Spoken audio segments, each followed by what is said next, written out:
अपनी CA intermediate की accounts की first class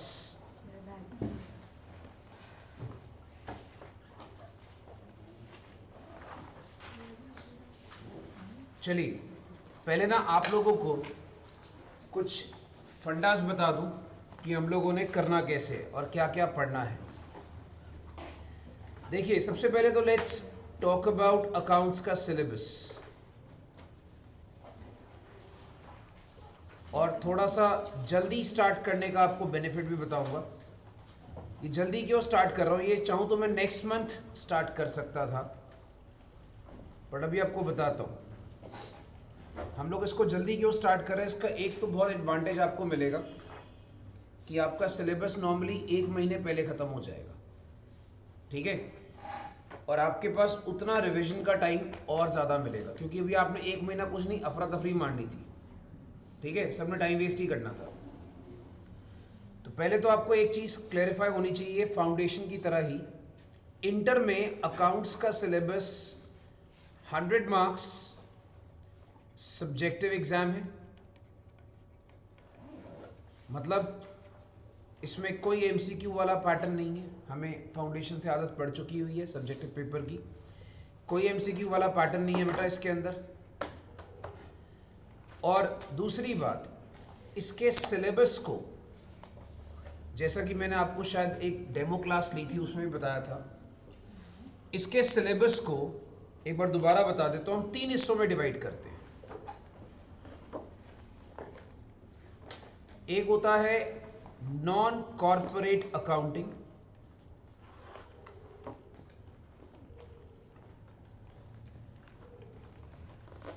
non corporate accounting के अंदर हम लोगों ने सिंपली याद रखिएगा फाइनेंशियल अकाउंटिंग को इंक्लूड करना है। Will be covering up everything that relates to financial accounting, ठीक है। जैसे आप लोग कह लीजिए फाइनेंशियल अकाउंटिंग क्या चीज़ है, जैसे आप +1 में करते थे फाइनल अकाउंट्स, जैसे आपने फाउंडेशन में करा, +2 में करा पार्टनरशिप, ये सारी चीज़ें फाइनेंशियल अकाउंटिंग का पार्ट होती है। Then we have corporate accounting,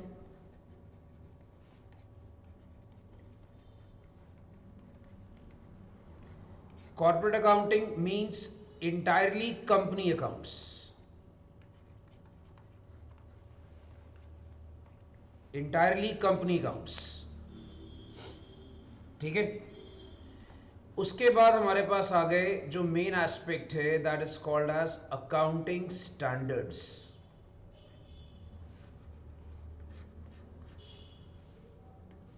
as per the regulations of ICI,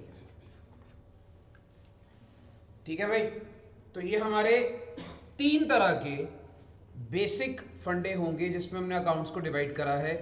अब मैं आपको थोड़ा इसका मार्क्स वेटेज बताता हूं।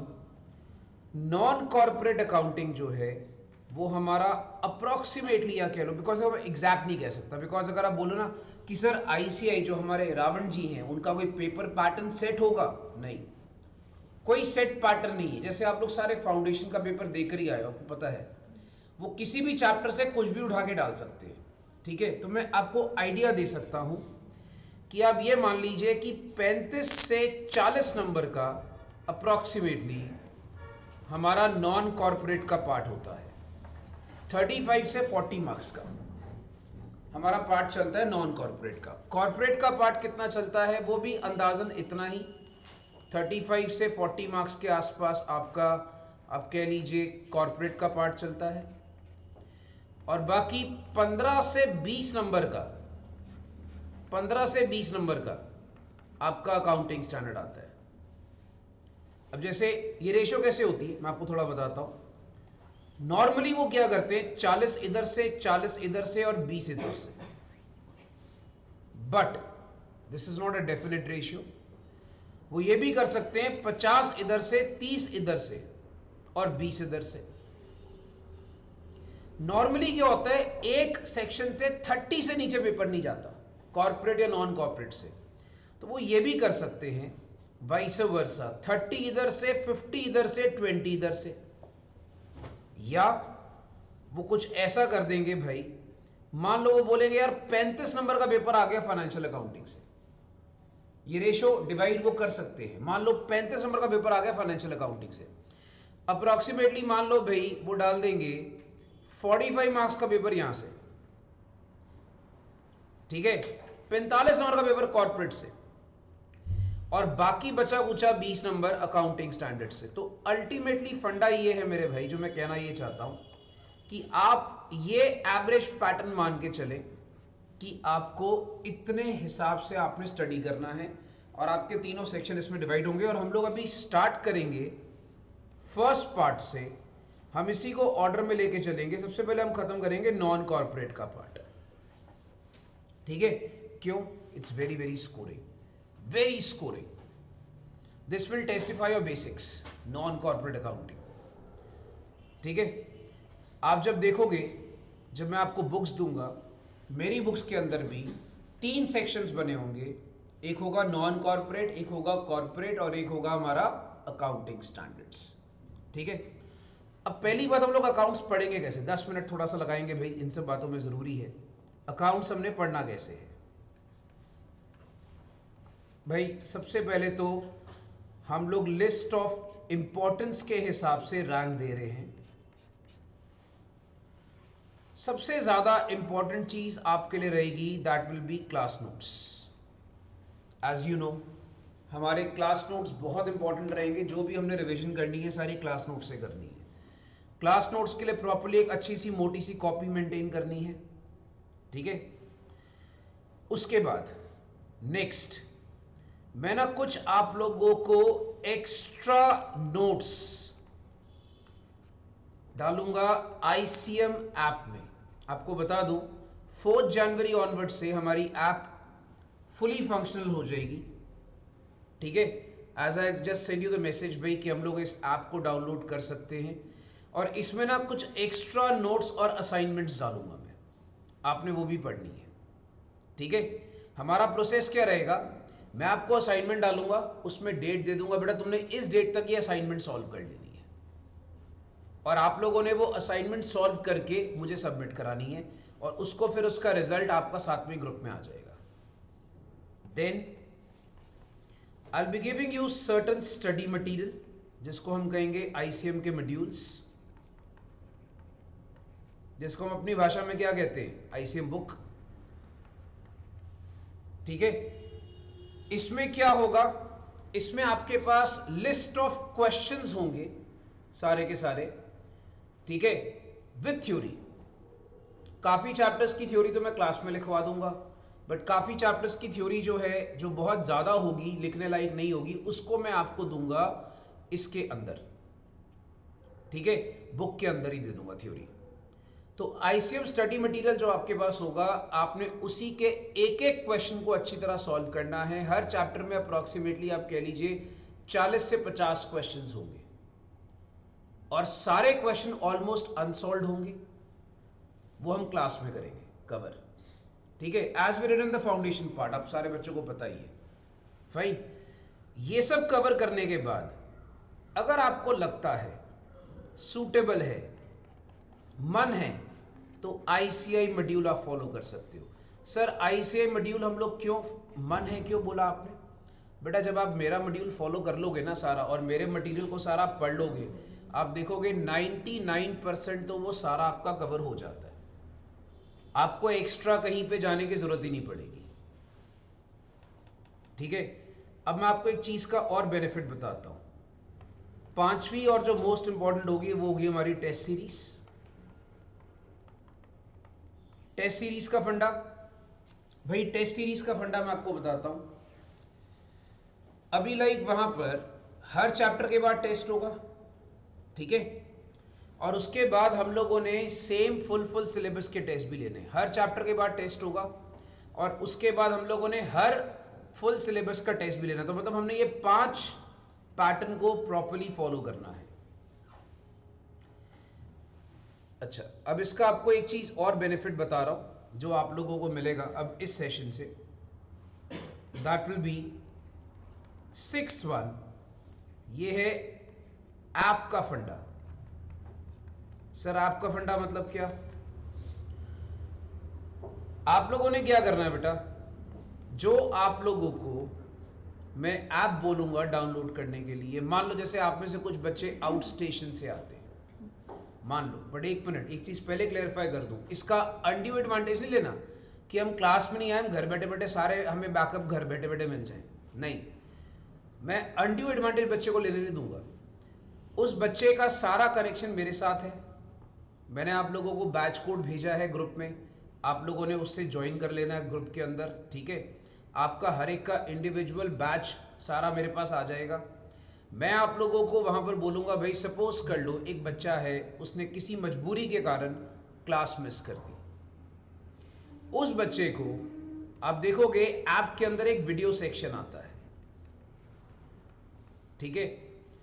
उस बच्चे के लिए मैं उस दिन के लिए वहां पर वो क्लास ग्रुप में डाल दूंगा, ठीक है? बट याद रखना that will B only on request basis. Sir मैं नहीं आ सकता, मैं आउट ऑफ स्टेशन हूं, बट मेरी अगर मैं कल की क्लास मेरी लिंक्ड है, जैसे होता ना मेरी अगली क्लास लिंक्ड है, मैंने आज की क्लास मिस कर दी, मेरी नेक्स्ट क्लास लिंक्ड है, तो मैं आज की क्लास आपको डाल दूंगा, आप घर पे उसको मोबाइल पे देख सकते हैं, राइट? अभी कुछ बच्चे क्या बोलेंगे, सर हम लोग उसकी रिकॉर्डिंग भी तो कर सकते हैं। नहीं बेटा, तुम कुछ नहीं कर पाओगे उसमें से, कोशिश करके देख लेना, इनक्रिप्टेड ऐप है, आप अगर स्क्रीन रिकॉर्डिंग करने जाओगे तो आपकी स्क्रीन ब्लैंक हो जाएगी, ठीक है? हाँ, ज्यादा जुगाड़ करना है, एक फोन रखा, उसके सामने दूसरा फोन रखा और उसके सामने आपने वीडियो बना ली, वो ठीक है, वो करते रहो, पर उससे कोई फायदा नहीं होने वाला।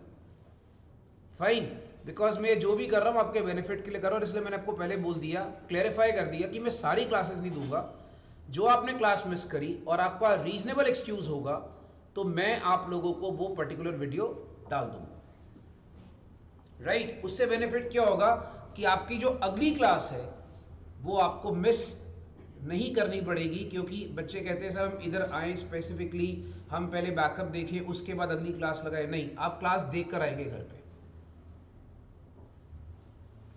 Is that clear everyone? ठीक है, तो ये आपको एडवांटेज मिलेगा, और मैं बहुत सारे नोट्स भी उस ऐप में डालूंगा, आप देखेंगे उसमें एक स्टडी मटेरियल का लिंक आएगा, मैं उसके अंदर वो लिंक के अंदर बहुत सारे नोट्स भी डालूंगा, बहुत सारी पीपीटीज भी डालूंगा, बहुत सारी पीडीएफ फाइल्स डालूंगा, वो आपको बहुत एडवांटेज रहेगा और आपने उसको सारा एज इट इज अपने पास सेव कर लेना है, राइट? तो ये हमारा पढ़ने का पैटर्न होगा बच्चा, सारा का सारा इस बार। अब हम लोग एक काम करते हैं, थोड़ा सा स्टार्ट करते हैं, which is called as non corporate accounting.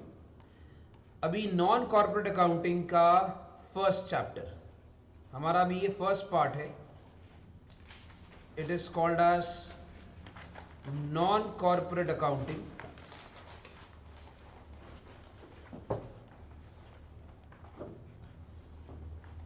ठीक है, अब नॉन कॉर्पोरेट अकाउंटिंग का हमारा फर्स्ट चैप्टर है, which is a very scoring chapter, this is called as chapter 1। मैं भी आपको सारे चैप्टर्स के नाम नहीं बताऊंगा, मैंने आपको पहले भी बोला था नाम बताने का फायदा नहीं है, सारे चैप्टर्स की लिस्ट में आपको दे दूं, बट आपको समझ में नहीं आएगा ये चैप्टर है क्या, तो हम एक एक करके शुरू करेंगे चैप्टर 1। और एक बात याद रखना, एज द पैटर्न गोस, ठीक है, आप लोग मेजॉरिटी लोग मेरे से सारे फाउंडेशन पढ़े हुए हैं, एज माई पैटर्न गोस, मैं जिस पैटर्न में आपको चैप्टर कराऊंगा आपने एट द लास्ट रिवीजन भी उसी पैटर्न में करना है, ठीक है? This is called as single entry system, first chapter single entry system, इसको हम लोग अकाउंट्स ऑफ इनकम्प्लीट रिकॉर्ड्स भी बोलते हैं, we also call it as accounts of incomplete records. आप इसको सिंगल एंट्री सिस्टम कह लें या अकाउंट्स ऑफ इनकम्प्लीट रिकॉर्ड्स कह लें, एक ही बात है,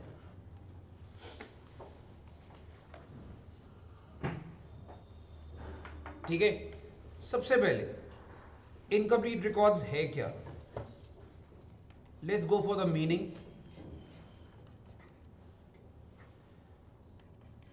incomplete accounting records, incomplete accounting records are those accounting records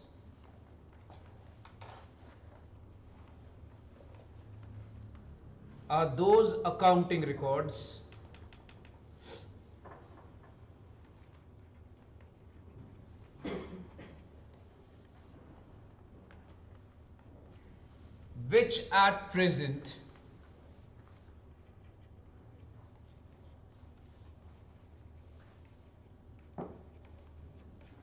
are not complete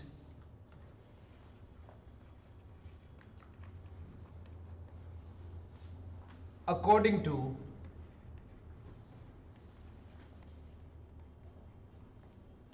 double entry accounting principles.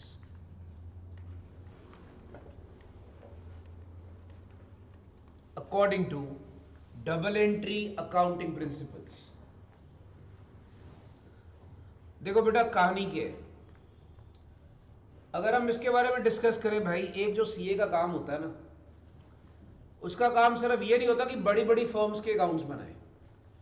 क्या उसका काम सिर्फ ये है बेटा टाटा अंबानी के पास जाएगा खाली अकाउंट्स बनाएगा? नहीं, सीए को छोटे बड़े सारे अकाउंट्स आने चाहिए। ये चैप्टर पहली बात हमारे इसके अंदर क्यों इंस्टॉल करा, और आपको वैसे एक चीज बता दूं, इनिशियली बता दूं कि इस चैप्टर के अंदर आप ये कह लीजिए 5 नंबर से लेकर अप्रोक्सीमेटली 15 नंबर तक का वेटेज है इस चैप्टर का। तो मैंने पहले बोला it's very very scoring chapter. Sir 5 से 15 मतलब कभी इसमें से 10 नंबर का क्वेश्चन आ जाता है, कभी इसमें से 12 नंबर का क्वेश्चन आ जाता है, कभी 6 नंबर का क्वेश्चन आ जाता है। तो 5 से 15 की इसकी वेटेज रहती है इस चैप्टर की, याद रखिएगा। तो आप सोच लीजिए कितना इंपॉर्टेंट है। 40 नंबर में से अकेला 15 नंबर का क्वेश्चन कभी कभी इसी चैप्टर से आ रहा होता है, नॉन कॉर्पोरेट अकाउंटिंग वाले पार्ट में से। तो हम डिस्कस कर रहे थे कि इनकम्प्लीट अकाउंटिंग रिकॉर्ड्स बेसिकली वो अकाउंटिंग रिकॉर्ड्स होते हैं जो डबल एंट्री प्रिंसिपल पे नहीं बनते। अच्छा, डबल एंट्री प्रिंसिपल में हमने क्या सीखा था? हम जब बचपन से सीखते आ रहे हैं, for every debit there is an equal credit, right? अगर डेबिट है उसका बराबर क्रेडिट भी होगा, और हर चीज की 2 ट्रांजेक्शन 2 एंट्री होगी। सिंगल एंट्री में ऐसा जरूरी नहीं है, तभी इसका नाम है सिंगल एंट्री। सिंगल एंट्री के कारण ही इसको कहते हैं incomplete records. Single entry word की वजह से ही इसको इनकम्प्लीट रिकॉर्ड्स बोला जाता है। सर ये कहानी क्या है, पहले इसको सुने शुरू से। अब एक बात सोचो, एक हमारे मान लो जग्गू भैया हैं, फॉर एग्जाम्पल। जग्गू भैया क्या है, एक छोटे से दुकानदार है। उनका क्या भाई, राशन की दुकान है, किराने की दुकान नहीं होती, ऐसी छोटी मोटी दुकान है उसकी। कह लो एक स्मॉल शॉप है। बेचारा रोज क्या करता है, हाँ जी ये दीदी आए, सपोज मेरा नाम जग्गू भैया, दीदी है, सर जरा 2 किलो चीनी देना। हाँ जी, ये 2 चीनी पैक करके दे दी। सर ये, सर 1 किलो चाय पत्ती देना। अब मेरा ये काम है रोज का, ठीक है? तो मैं छोटे छोटे काम कर रहा हूं। कल को मान लो ये सीए साहब मेरे पास आ गए, हाँ जी सर अकाउंट्स बनाए आपने, ऑडिट करानी। मैंने कहा भाई मेरे सारा दिन की दिहाड़ी की ट्रांजेक्शन 500 रुपए है, मैं 500 रुपए का प्रॉफिट नहीं रोज का कमाता, तो मैं तेरे को सीए रखूंगा? मेरा दिमाग खराब है। अब आप एक बात बताओ, फिर भी अकाउंट्स तो बनाने पड़ते हैं, प्रॉफिट और लॉस तो हर एक बंदे को कैलकुलेट करना ही पड़ता है। तो उस केस में वो जग्गू भैया जो है वो क्या सोचेगा कि चल यार एक काम करते हैं, पहले ट्रेडिंग बनाते हैं, फिर पीएल बनाते हैं, फिर बैलेंस शीट बनाते हैं, फिर कैश फ्लो स्टेटमेंट बनाते हैं। ओ भाई तू पागल हो जाएगा। और पहली बात जग्गू भैया है, भैया मतलब बिहारी, उसको नॉलेज ही नहीं होगी इतनी। यार आई एम सॉरी, मैं किसी को मतलब ऐसा कुछ कमेंट नहीं करा, बड़ा समझ गए मेरी बात, मैं क्या कहना चाहता हूँ। मतलब वो भाई साहब क्या है कि उसको इतनी नॉलेज ही नहीं होगी अकाउंट्स की। वो आमतौर पे छोटे दुकानदार क्या करते हैं, वो एक रफ सी कॉपी रखते हैं, कॉपी के एक तरफ लिखते हैं एना आया ते एना गया, बस उनको इसी से मतलब होता है। भाई इतना पैसा आया इतना पैसा गया, बात खत्म। रात को रोकड़ मिलते, रोकड़ समझते हैं आप लोग? रोकड़ क्या होती है? कैश मिलते। पंजाबी बिजनेस में कहते हैं रोकड़ मेलना, तो हम लोग कहते हैं रोकड़ मेल रहे जी लास्ट में आकर। तो ये रिसीप्ट और पेमेंट ही रिकॉर्ड करी जाते हैं वो, और कुछ नहीं रिकॉर्ड करते। उनका दिमाग नहीं खराब होता, इतने लंबे लंबे अकाउंट्स बनाने बैठेंगे, चल भी एक अकाउंटेंट अलग से रख, सीए रख एंड ऑल दैट, कुछ नहीं। तो आमतौर पे ये जो सिंगल एंट्री सिस्टम होता है, मेरा कहने का मतलब ये हो गया, it is followed by very small scale people. बहुत ही जो स्मॉल स्केल बिजनेस चलाते हैं वो फॉलो करते हैं। मेरी बात समझ में आ रही सारे बच्चों को? तो इसीलिए इसको हम सिंगल एंट्री कहते हैं, क्योंकि it is followed by very small scale business. तो हम लिखेंगे इसके नीचे, बेटा ये सब डायग्राम पेपर में नहीं बनानी, ये अपनी नॉलेज के लिए बना सकते हो। For example,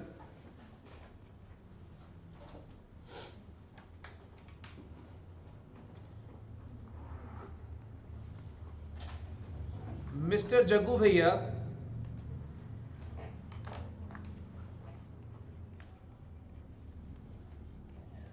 owner of a small shop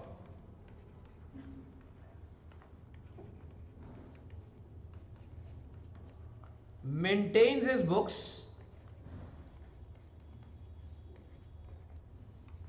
on single entry system। आगे से ना मैं ऐसी लिखूंगा, समझ जाना, नोट्स के लिए हम ऐसी वर्ड यूज कर सकते हैं, सिंगल एंट्री सिस्टम।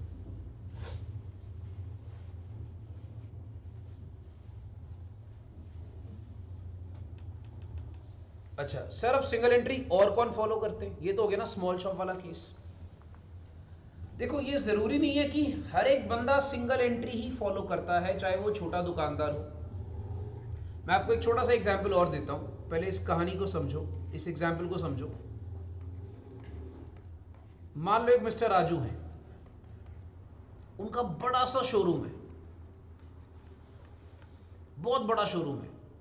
क्या भाई? कपड़ों का शोरूम है, क्लोथ मर्चेंट है, ठीक है।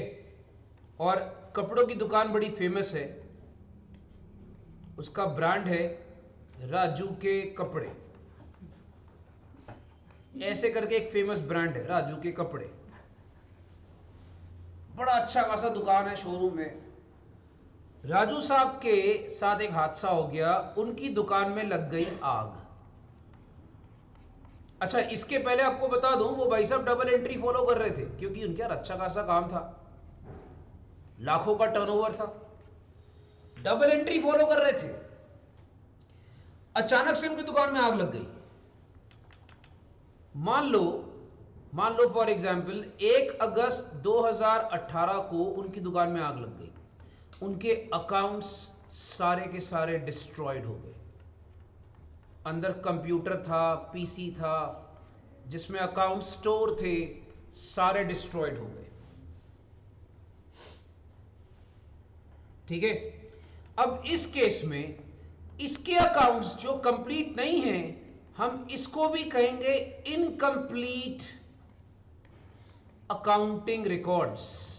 क्यों? अभी राजू बेचारा परेशान है। अरे राजू क्या करेगा, राजू क्या करेगा? राजू बेचारा दुखी है, परेशान है। वो बोलेगा भाई मैंने किससे पैसे लेने हैं, किसको पैसे देने हैं, मेरे पास पूरा कंप्लीट हिसाब ही नहीं है, मैं तो भूल भाल गया, इतनी लाखों की ट्रांजैक्शन थी मेरी, मैंने किस किस को सामान उधार में दिया हुआ है, किस किस से सामान उधार में लिया हुआ, मेरे को याद ही नहीं है। तो उस केस में वो क्या हो जाएगा? Incomplete accounting records. तो जरूरी नहीं है कि हमेशा स्मॉल स्केल बिजनेस ही सिंगल एंट्री फॉलो करते हैं, कई बार मजबूरी में भी आपके अकाउंट्स को इनकम्प्लीट हो जाते हैं। इसीलिए सिंगल एंट्री सिस्टम को हम लोग इनकम्प्लीट अकाउंटिंग रिकॉर्ड्स भी बोलते हैं। मेरी बात सबको समझ में आ गई बेटा? तो ये दो सिचुएशन में हम लोग लाइक वहां पर सिंगल एंट्री जो है फॉलो करते हैं, ठीक है। अब सिंगल एंट्री के अंदर आमतौर पे होता क्या है, देखिए सिंगल एंट्री सिस्टम में ये तो होगा ना एग्जाम्पल कि सिंगल एंट्री कौन लोग फॉलो करते हैं और क्यों उनको फॉलो करना पड़ता है। बट सिंगल एंट्री सिस्टम में आमतौर पे 3 बातें निकल कर आती हैं। सर 3 बातें मतलब ये सारा मैं आपको क्या बताने लगा हूं? मैं आपको बता रहा हूं सिंगल एंट्री सिस्टम का सारांश। सारांश समझते हैं आप लोग? समरी। जो मैं इतनी कहानी इतनी देर से बोल रहा हूं कि सिंगल एंट्री है क्या, उसकी 3 बातें इसमें से निकल कर आती हैं।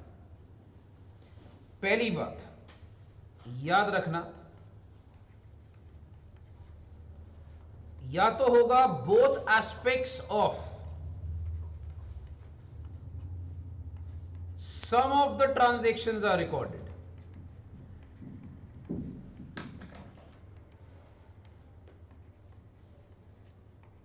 भाई both aspects of some of the transactions are recorded, वो क्या बोलेगा भाई, या तो हम कुछ ही ट्रांजैक्शन के दोनों एस्पेक्ट रिकॉर्ड करेंगे।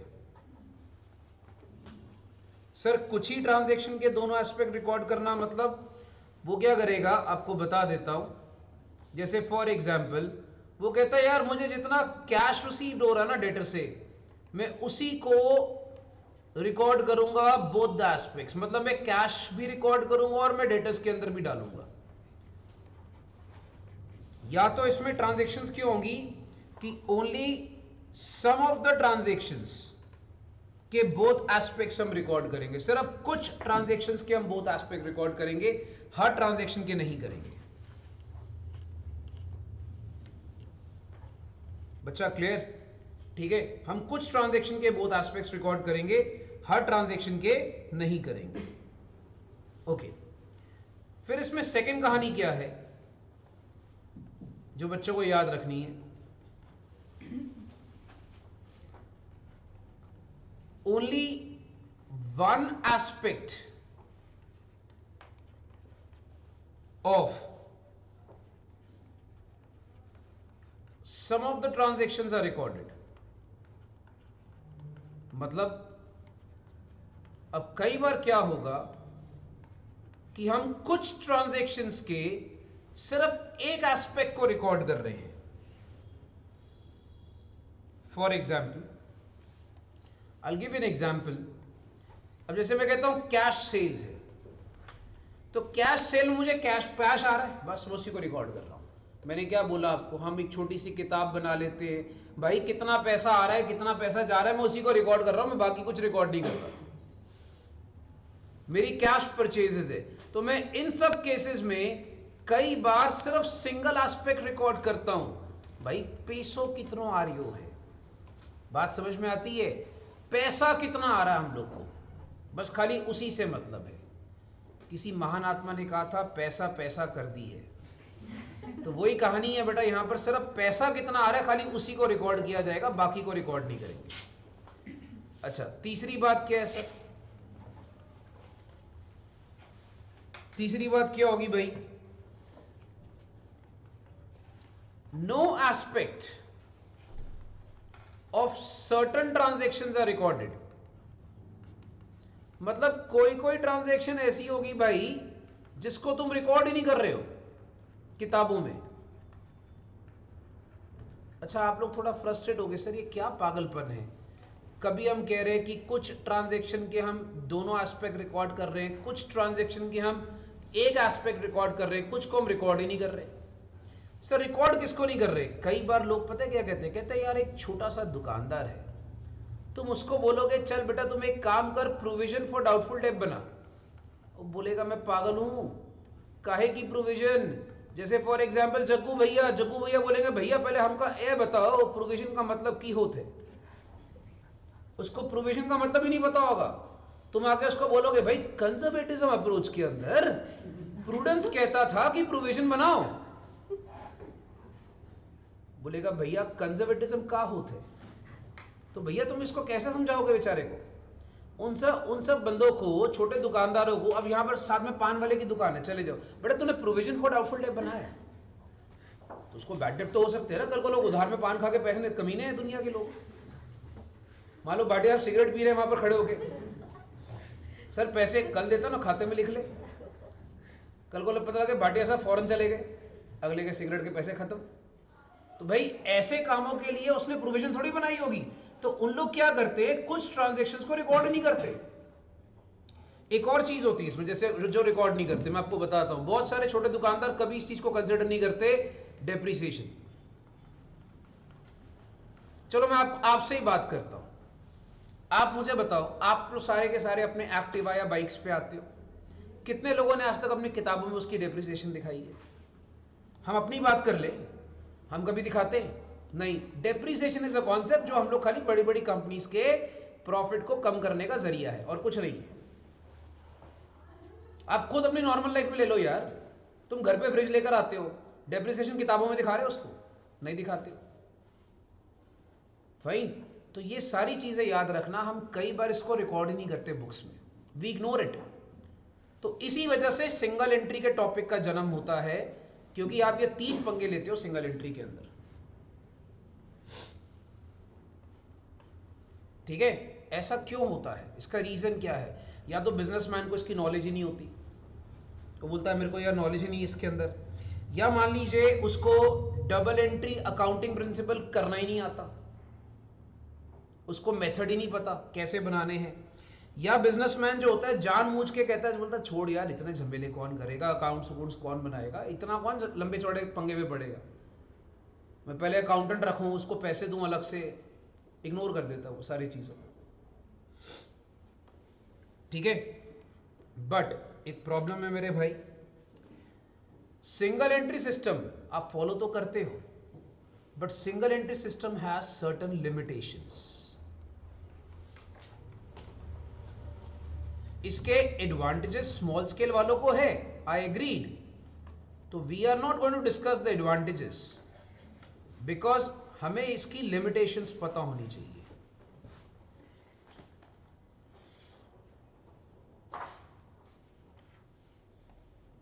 देखो भाई, लिमिटेशन में सबसे पहली बात,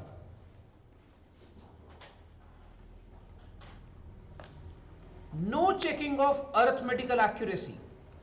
क्या तुम्हें कभी पता लगेगा तुम्हारे अकाउंट सही है कि गलत है? नहीं, कभी नहीं पता लग सकता। तो तुम्हारे अकाउंट सही है कि गलत है तुम्हें कभी नहीं पता लगेगा सिंगल एंट्री सिस्टम के अंदर। It is called as limitation of arithmetical accuracy. You will never come to know कि your accounts are correct or not.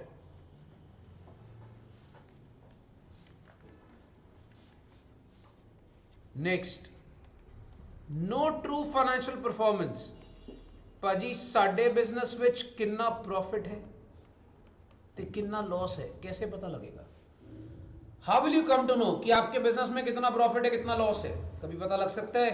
कभी नहीं पता लग सकता, क्योंकि तुम प्रॉपर्ली एस्पेक्ट्स को रिकॉर्ड नहीं कर रहे हो। अगर तुम बोलोगे मेरे को अपने बिजनेस की सही फाइनेंशियल परफॉर्मेंस का पता लग जाए, इट्स नॉट पॉसिबल। ठीक है, नेक्स्ट,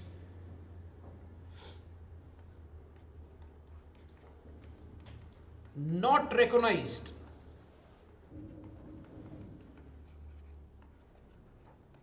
बाय लॉज। सर आपने ऐसा क्यों बोला? मैं आपको एक चीज बताता हूं। सपोज कर लो आप सिंगल एंट्री से किताबें मेंटेन कर रहे हो, कल को आपके वहां पर इनकम टैक्स की रेट पड़ जाती है, ठीक है, और इनकम टैक्स अथॉरिटीज बोलती भाई अपनी किताबें लेकर आओ, बोलता ये लो सर ये कॉपी पतली सी, ये लो सर। इनकम टैक्स वाले बोलेंगे ले रख ले अपने पास, हमारे कोई काम की नहीं है। हम ये मान के चलेंगे तूने खाते बनाए नहीं है, तो बोलेगा सर मैंने बनाए ना। Income tax authorities does not recognize single entry system. कल को जैसे हम कहते हैं फॉर एग्जाम्पल दो पार्टनर हैं, मान लो ये दीदी दो पार्टनर हैं, ये दोनों मिलके वहां पर अपनी एक दुकान चला रहे हैं, मान लो बुटीक चला रहे हैं। इन लोगों ने सिंगल एंट्री में अकाउंट्स बनाए, मेरी बात को समझना। अच्छा, कल को मान लो इनकी आपस में लड़ाई हो गई, इसने 2 मुक्के उसका मारे, इसने 4 लाते उसको मार दी, लड़ाई हो गई आपस में, ठीक है, कोर्ट में चले गए, पार्टनरशिप तोड़ने के लिए कोर्ट में चले गए। कोर्ट बोलता ठीक है एक काम करो, लाओ अपने खाते लाओ, तुम्हारे में प्रॉफिट डिवाइड कर देते हैं। वही बोलेंगे सर ये पतली सी ऐसी कॉपी सी बनाई है सर, ये देखो सर ये हमारे खाते। कोर्ट बोलेगा ऐसे आप पास छोड़ते थे। Even court will not recognize in that case, you will lose the case both of you. फिर उसके बाद जो कोर्ट जजमेंट देगा वो मानना पड़ता है, आपके अकाउंट्स गए तेल लेने। मेरी बात समझ में आ रही है? तो सिंगल एंट्री सोच समझ के फॉलो करना चाहिए, हर एक बंदा इसलिए इसको फॉलो नहीं करता। अच्छा, फिर इसके बाद याद रखेंगे इसके अंदर आता है audit of accounts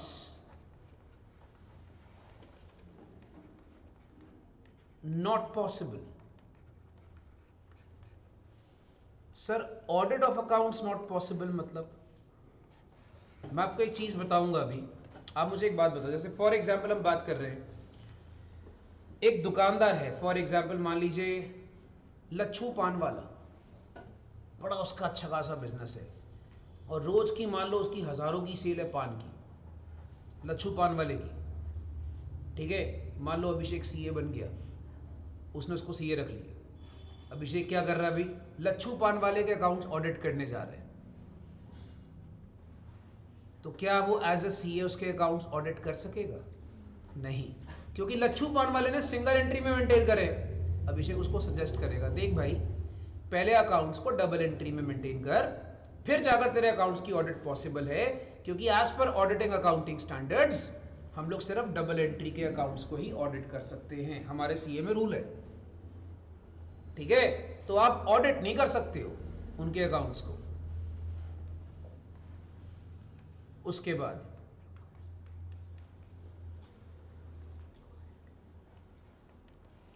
difficult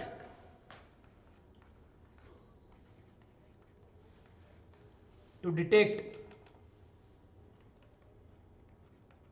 fraud. भाई साहब फ्रॉड को डिटेक्ट करना बड़ा डिफिकल्ट है।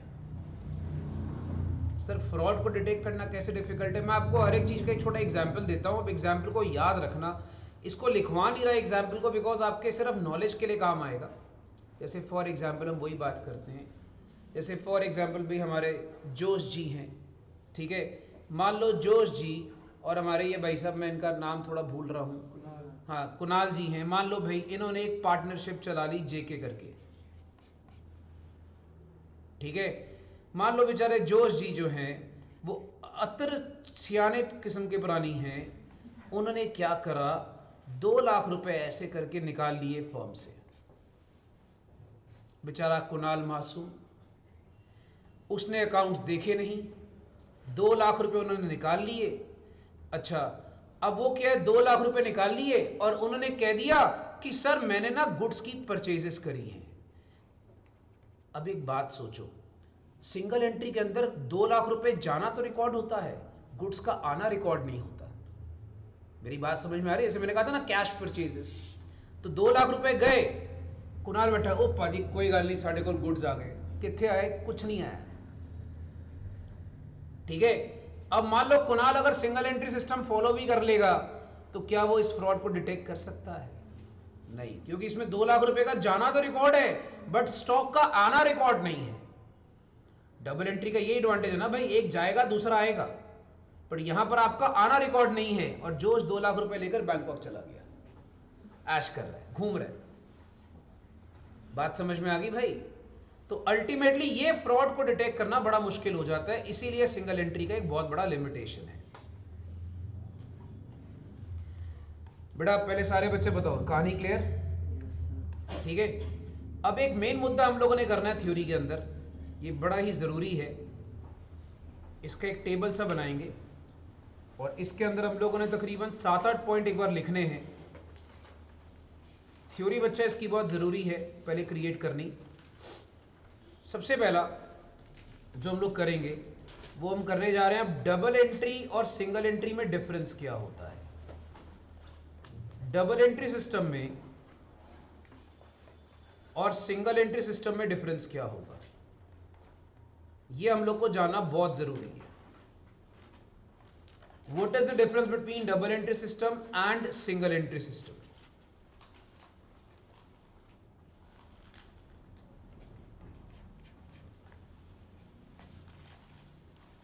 चलो let's begin. It is based on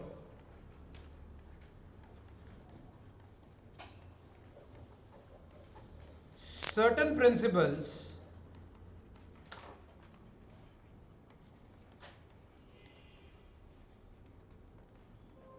and assumptions। भाई साहब आप लोगों को बचपन की कहानी याद है? अकाउंट्स के अंदर सबसे पहले आपको सिखाया जाता है बेटा अकाउंटिंग प्रिंसिपल क्या होता था। एग्जाम्पल बिजनेस एंटिटी प्रिंसिपल, थोड़ा याद आ रहा है? Going concern concept, conservatism assumption, तो ये डबल एंट्री में फॉलो किए जाते हैं। बट क्या इन सबको सिंगल एंट्री में फॉलो किया जाता है? नहीं। तो it is not based on, it is not based on principles and assumptions.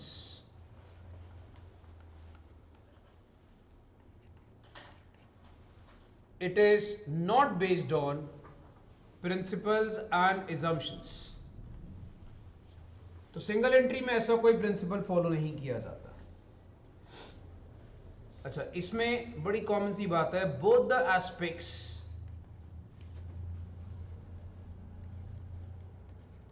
Of all transactions, both the aspects of all transactions are recorded. हम लोग यहां पर बेटा बोथ एस्पेक्ट के बगैर तो बात ही नहीं करते ना डबल एंट्री के अंदर। बट इसमें क्या होगा, both the aspects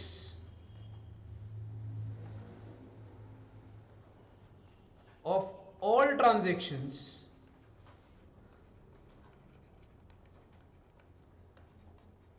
are not recorded. हम लोगों ने दोनों एस्पेक्ट्स सारी ट्रांजैक्शंस के रिकॉर्ड नहीं करने।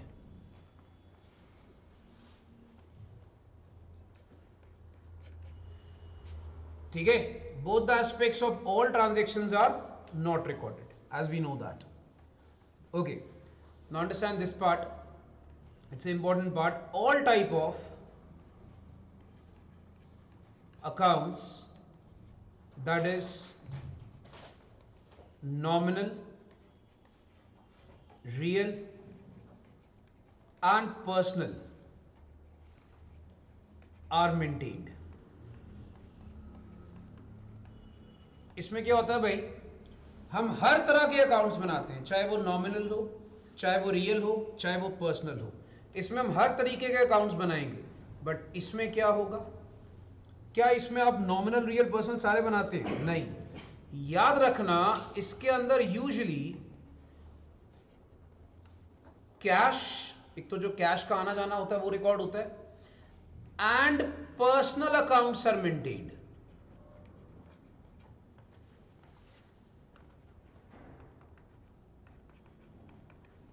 तो भाई साहब याद रखेंगे, इसमें आपको दोबारा से बता रहा हूं, या तो ज्यादातर कैश और ज्यादातर पर्सनल अकाउंट्स को ही मेंटेन किया जाता है। नॉमिनल और रियल कई बार इसमें इग्नोर कर दिए जाते हैं, इसमें रिकॉर्ड ही नहीं किए जाते।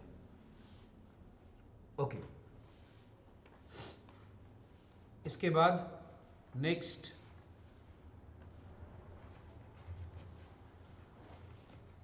Trial balance is prepared. देखिए भाई, इसमें आपको ट्रायल बैलेंस आपका बनाया जाता है। अब ट्रायल बैलेंस जो होता है भाई, बनाने से क्या होता है,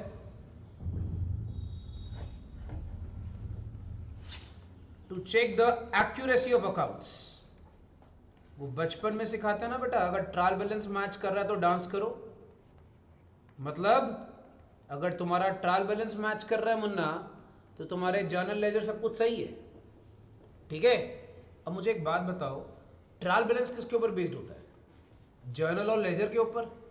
जर्नल लेजर में डेबिट क्रेडिट दोनों की रिकॉर्डिंग करोगे तभी ट्रायल बैलेंस मैच करेगा। इतना बेस तो सबको पता ही है। यहां पर हम जब सारे एस्पेक्ट रिकॉर्ड ही नहीं कर रहे, तो हम क्या ट्रायल बैलेंस बना सकते सिंगल एंट्री के अंदर? नहीं, सिंगल एंट्री में ट्रायल बैलेंस बनेगा ही नहीं। तो याद रखिएगा, हम बात करते हैं trial balance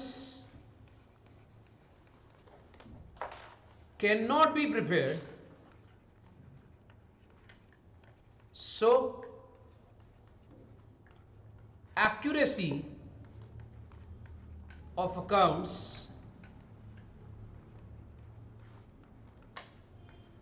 cannot be checked. तो भाई अगर हम ट्रायल बैलेंस नहीं बना सकते तो हम लोग अकाउंट्स की प्रॉपर एक्यूरेसी को चेक भी नहीं कर सकते। अगर ट्रायल बैलेंस नहीं बनाया तो तुम क्या अकाउंट्स की प्रॉपर एक्यूरेसी चेक कर पाओगे? नहीं कर पाओगे। ओके, इसके बाद इसमें आता है true profit and losses.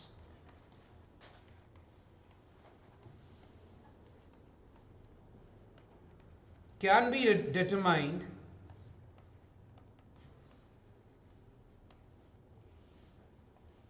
true profit and losses can be determined by trading PL account। आपको याद होगा हम लोग एक फाइनल अकाउंट्स करके चैप्टर करते थे भाई, और ट्रेडिंग पीएल आप सिर्फ डबल एंट्री में बना सकते हो, क्योंकि डबल एंट्री के अंदर आपको पता होता है कि मेरा ये प्रॉफिट है, मेरा ये लॉस है, मैं बड़े आराम से सही प्रॉफिट लॉस कैलकुलेट कर सकता हूं।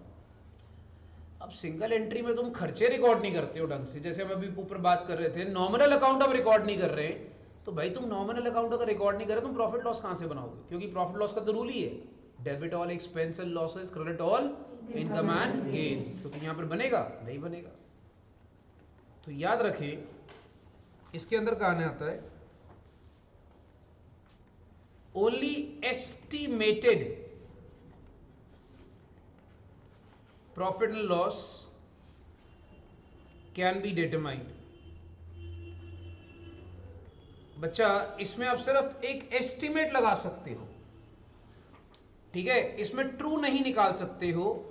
तो इसमें सिर्फ क्या होता है? एक एस्टिमेशन, हाँ जी इतना हमें प्रॉफिट लॉस हो सकता है कि नहीं है वो अलग एस्पेक्ट है, हो सकता है, ठीक है। नेक्स्ट, अच्छा मुझे एक बात बताओ, जिसमें ट्रेडिंग पीएल नहीं बनेगा उसमें बैलेंस शीट बनती है? नहीं ना बनती। तो यही बात होती है, true financial position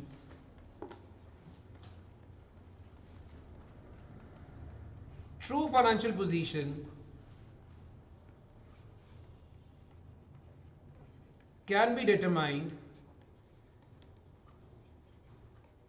by balance sheet. तो बैलेंस शीट के अंदर से हमें ट्रू फाइनेंशियल पोजीशन का पता लग जाता है। बट अगर हम इस एस्पेक्ट की बात करें, सेकंड वाले की, तो ट्रू फाइनेंशियल पोजीशन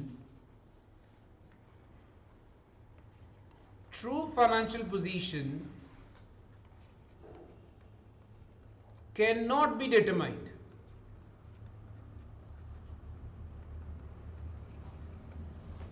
याद रखेंगे भाई, हम ट्रू फाइनेंशियल पोजीशन को डिटरमाइन नहीं कर सकते, क्योंकि इसमें हम बैलेंस शीट नहीं बनाते। हाँ, मैं आपको आगे चल के बताऊंगा, इसमें हम बनाते हैं बैलेंस शीट की बहन। सर वो क्या होता है? उसे हम कहते हैं स्टेटमेंट ऑफ अफेयर्स। वो अभी नहीं बता रहा, वो प्रैक्टिकल कराते हैं, वो बताऊंगा अभी थोड़ी देर के बाद, ठीक है। तो याद रखना, इसमें बैलेंस शीट नहीं बनाई जाती, इसलिए हमें सही फाइनेंशियल पोजीशन का नहीं पता होता। आई थिंक सारे बच्चों को ये टर्म पता है। फाइनेंशियल पोजीशन का मतलब भाई तुम्हारे पास एसेट कितने हैं और तुम्हारे पास लायबिलिटी कितनी है। कहते हैं अगर तुम्हारे पास एसेट इतने हैं जैसे तुम अपनी लायबिलिटी पे ऑफ कर सकते हो, तुम अच्छे चल रहे हो, ठीक है। जैसे अगर बच्चों ने मेरा न्यू ईयर का मैसेज पढ़ा हो, मैंने क्या बना के भेजा था? मे your asset be always be greater than your liabilities. तो ये बढ़िया बेटर रहता है भाई, हमारे अगर एसेट ज्यादा हो और हमारी लायबिलिटी कम हो। ओके, मुझे बच्चों का बड़ा अच्छा रिप्लाई आया है, sir what an accounting message. Actually क्या होता है, तो दिमाग वेला होता है ना, तो अजीब अजीब तरीके के ख्याल आते हैं, और ख्याल भी अकाउंट्स में आते हैं। बेटा मैं तो अपनी बीवी को प्रपोज भी अकाउंट्स में करता हूँ, ठीक है। इसीलिए मैं कहता हूँ मेरे बच्चे हैं, दो हैं, डेबिट और क्रेडिट, तो हम तो बात ही ऐसे करते हैं। चलिए फाइन, वापस आइए। नहीं ऐसे नहीं करते, मजाक कर रहा हूँ। ओके, इसका मेन बात, it is used by all traders.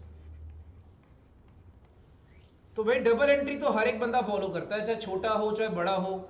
अच्छा मैं ये नहीं कह रहा कि छोटे दुकानदार डबल एंट्री फॉलो नहीं कर सकते, कर सकते, उनकी मर्जी है, कोई कंपल्शन नहीं है, ठीक है, कि तुम लोग को फॉलो नहीं करना। But it is generally used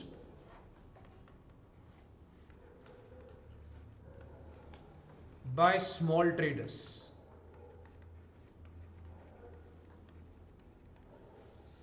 it is generally used by small traders. तो ये बात तो बेटा हम पहले भी डिस्कस कर चुके हैं। आखिरी पॉइंट पर आते हैं जो हम पहले डिस्कस कर चुके हैं। It is recognized by government. तो सरकार बेटा इसको रिकॉग्नाइज करती है, डबल एंट्री सिस्टम को, ठीक है। बट इट इज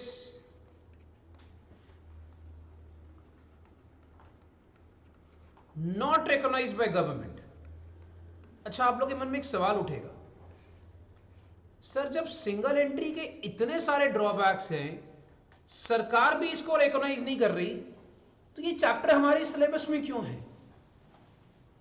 बेटा ये चैप्टर हमारे सिलेबस में इसलिए है क्योंकि हम लोग एज ए सीए, हम ना ओवरऑल अकाउंटिंग हमें आनी चाहिए। फॉर एग्जाम्पल, जैसे मैंने आपको एग्जाम्पल बताया, एक छोटा दुकानदार है, क्या आजकल वो भी सीए रखता है? हाँ जी सर।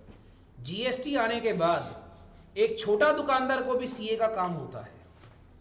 तो कल को वो आपको एक पर्ची सी पकड़ा दे, लो भाजी संडे अकाउंट्स, आपको उसको स्टडी तो करना आना चाहिए। अगर तुम डबल एंट्री में घुसे रहोगे और तुम्हें कहते हैं ना वो सिंगल एंट्री वाला तुम्हें कोई सिस्टम ही नहीं पता होगा, तुम्हें उसकी नॉलेज ही नहीं होगी, तो तुम कैसे उसके अकाउंट्स को डबल एंट्री में कन्वर्ट करोगे? आपको पता है सीए का काम होता है वो सिंगल एंट्री वाले अकाउंट्स को डबल एंट्री में कन्वर्ट कर देता है बाद में, और दुकानदार को समझाता है। हम यहाँ पर इस चैप्टर में भी यही सीखने वाले हैं। हमने सिंगल एंट्री को डबल एंट्री में कन्वर्ट कैसे करना है, हमने यही सीखना है इस चैप्टर में मेनली, ठीक है। और सिंगल एंट्री के प्रॉफिट्स हमने निकाल के कैसे देने उसको, और बाद में उसको डबल एंट्री में कैसे कन्वर्ट करना है। तो यहां पर मैं मानता हूं ये सारी चीजें सरकार रिकॉग्नाइज नहीं करती, बट हमारे सिलेबस में सिर्फ इसलिए है कि हमें उसकी नॉलेज होनी चाहिए, हमें छोटे से बड़े अकाउंट सब कुछ बनाने आने चाहिए। Is that clear? ठीक है जी। तो ये सारी इसकी कहानी है बेटा। चलिए, ये तो होगा थोड़ा थ्योरी पार्ट। अब थ्योरी पार्ट से थोड़ा सा आगे बढ़ते हुए प्रैक्टिकल एस्पेक्ट की तरफ बढ़ते हैं। अब आई खुशियां हमारे जीवन में। सर इस चैप्टर में थ्योरी, बेटा थ्योरी ज़्यादा नहीं है इस चैप्टर में, इस चैप्टर मेजॉरिटी प्रैक्टिकल है, ठीक है। तो हम अब शुरू कर रहे हैं जिसको कहते हैं methods of single entry system. लो भाई, प्रैक्टिकल आया, खुशियां लाया। तो हमारे अकाउंट्स ऑफ इनकम्प्लीट रिकॉर्ड्स के क्या मेथड्स होते हैं? देखो बेटा, ये सारे चैप्टर में ना आपने सिर्फ 2 मेथड फॉलो करने हैं, याद रखना। 2 मेथड होते हैं आपके सिलेबस में। पहला होता है मेथड 1, इसे हम कहते हैं कंपैरिजन मेथड। कंपैरिजन मेथड के बहुत सारे दूसरे नाम हैं। इसे कहा जाता है statement of affairs method. Sir कौन सा अफेयर? बेटा स्टेटमेंट ऑफ अफेयर्स। याद रखें, ये दूसरे अफेयर की बातें नहीं चल रही। उसके बाद इसका एक और नाम है नेट वर्थ मेथड। सर आप इतने सारे नाम क्यों बता रहे हो? ओ भाई ये बहुत सियाने हैं, ये बहुत ही ज्यादा सियाने हैं। कल को बोलेगा prepare accounts by net worth, बच्चा बोलेगा सर आपने तो कराया ही नहीं। हम लोग तो नाम ज्यादातर यूज करते हैं ये वाला। इसको हम क्या बोलते हैं अपनी भाषा में, क्या बोलेंगे बार बार? SOA method. हम शॉर्ट फॉर्म यूज करेंगे बट सिर्फ और सिर्फ क्लास के लिए। मैं बार बार आपको इसके बारे में क्या बोलूंगा बेटा? SOA method. SOA मतलब statement of affairs method. But वो सियाना है, वो कुछ भी आपको नाम दे सकता है। आपको बोलेगा कंपैरिजन मेथड से सम करो, आपको बोलेगा नेटवर्थ मेथड से सम करो, आपको आना चाहिए सबके नाम। फिर हमारे पास आता है मेथड नंबर 2।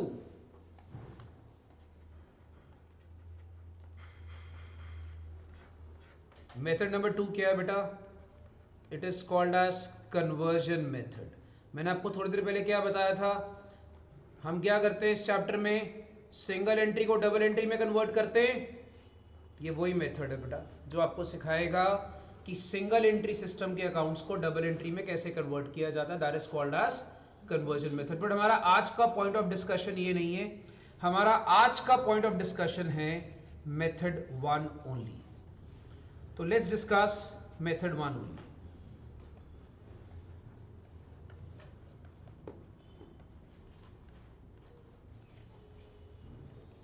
Method 1,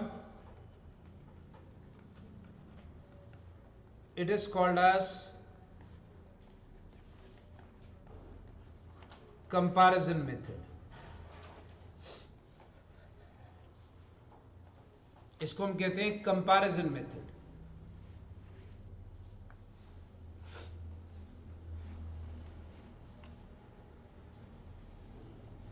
चलिए, कंपैरिजन का दूसरा नाम स्टेटमेंट ऑफ अफेयर्स मेथड। ज्यादातर हम ये वाला नाम यूज करेंगे भाई, SOA method. Okay,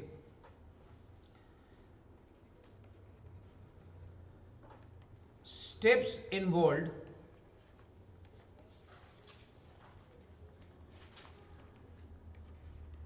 under this method are follows.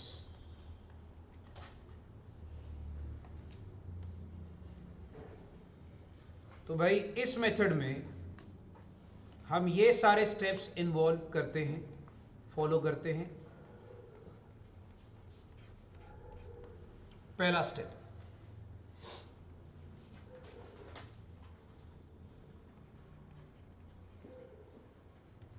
Prepare opening SOA and closing SOA. SOA समझ जाएंगे सारे, statement of affairs, to compute opening and closing capital. अब आपको एक फंडा बता देता हूं, इसमें होता क्या है भाई, हम लोगों ने सिंपल तरीके से एसओए बनाना होता है। एक होता है साल के शुरू का और एक होता है साल के एंड का।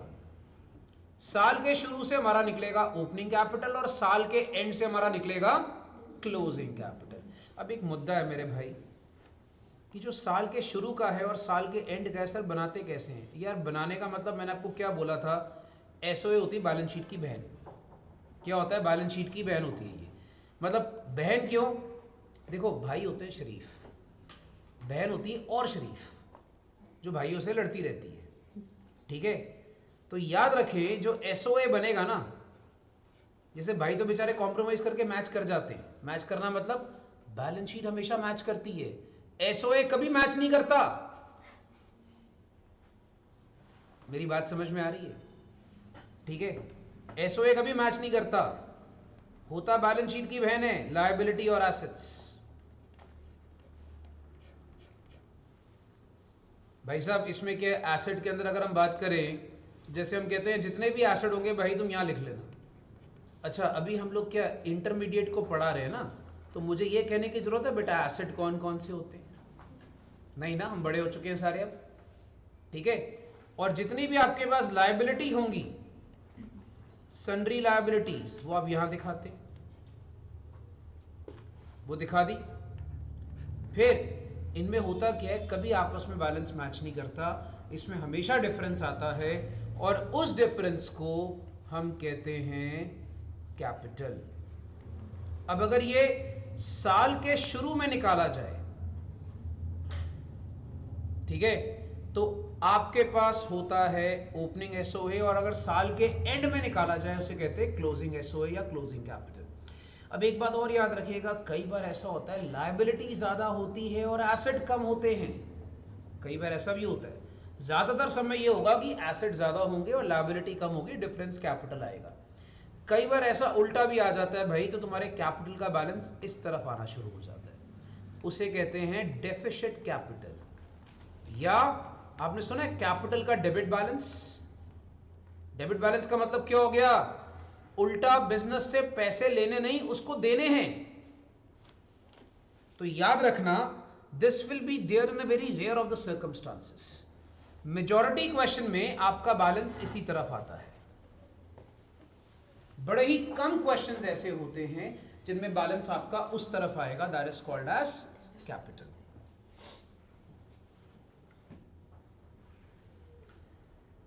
बच्चा क्लियर? उसके बाद next we go for step 2।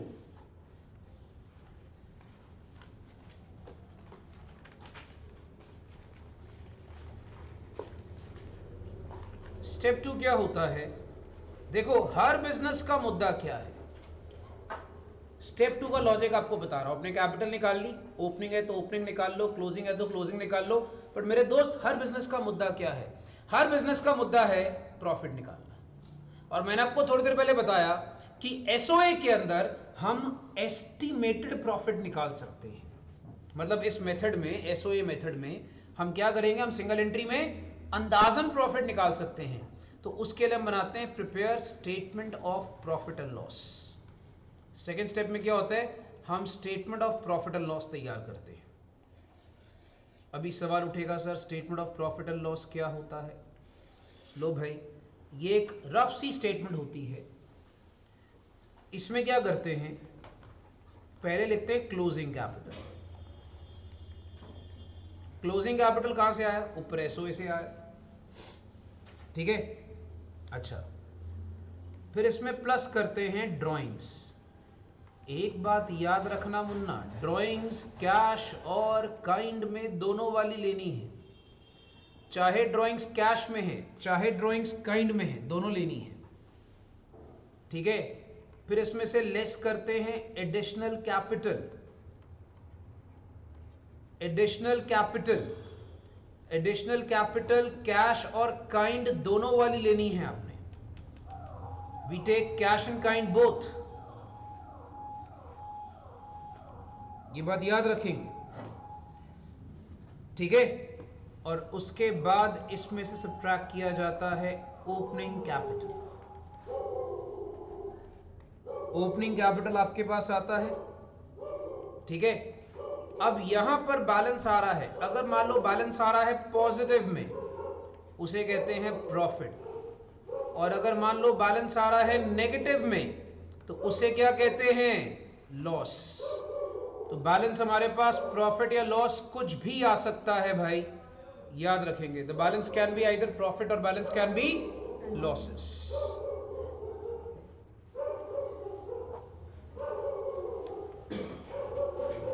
ठीक है,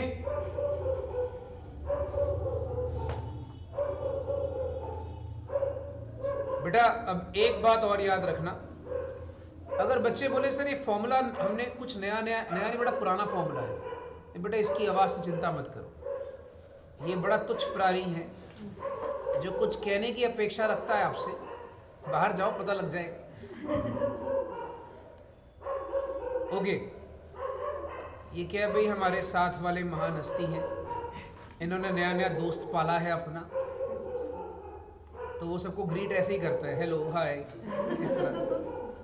थोड़ा भाषा का प्रयोग दूसरा है। बस कर भाई, बस कर। चलो सुनो भाई सारे, तुम लोग बात कर रहे थे कि यहां पर जो क्लोजिंग कैपिटल है और जो ड्राइंग है, ये सारा जो फॉर्मूला अगर आप देखोगे पुराना फॉर्मूला है। आप याद करो, हम बचपन में करते थे opening capital plus additional capital plus profit minus drawing closing capital आता था। हमने उसको उल्टा चला लिया, बस खाली यही करा हमने, ठीक है। ओके, अब एक चीज मुझे आपको बहुत क्लियरफुली बतानी है भाई, before we start the sums, कि आप लोगों को यह पता होना चाहिए कि एसओए और बैलेंस शीट में फर्क क्या होता है, ताकि आपको सम्स करते वक्त कंफ्यूजन ना क्रिएट हो।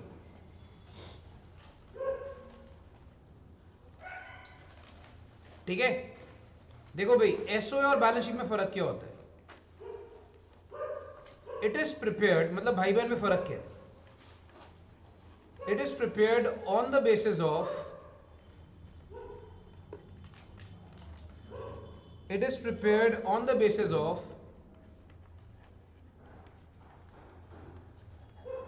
some ledger accounts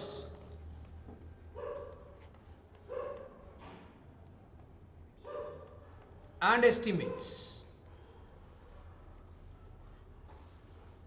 इसको हम क्या करते हैं, इसको हम कुछ लेजर और कुछ एस्टिमेट्स के बेसिस पे बनाते हैं। मतलब ये एग्जैक्ट नहीं होता, इसको हम एस्टिमेट के बेस पे बनाते हैं। बट इसके बारे में बात करें, it is prepared on the basis of ledger accounts. ये होता क्या बेटा, लेजर बनता है, लेजर से ट्रायल बनता है, ठीक है, ट्रायल से फाइनल अकाउंट्स और फाइनल अकाउंट से फिर बैलेंस शीट बनती है। तो याद रखना ये लेजर अकाउंट के बेस पे प्रॉपर्ली बनता है। इसके लेजर अकाउंट्स बड़े एग्जैक्ट होते हैं, बट उसके थोड़े एस्टिमेट्स वाले होते हैं, एसओए वाले। ओके, इसमें क्या आता है, बैलेंसिंग फिगर इज कैपिटल। तो बच्चा याद रखना, इसमें क्या होगा, balancing figure is always capital, ठीक है। बट इसमें जैसा कि आपको पता है, there is no balancing figure. इसमें बैलेंसिंग फिगर कभी नहीं होगी, बिकॉज, ऐसा क्यों, because capital is taken from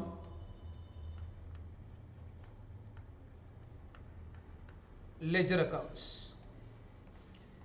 ऐसा इसलिए बिकॉज कैपिटल जो है उसको हम लोग कहां से लेते हैं, उसको हम लेते हैं लेजर अकाउंट से। तो capital is taken from ledger accounts, ये बात आपने याद रखना है। उसमें कहते हैं balancing figure is capital,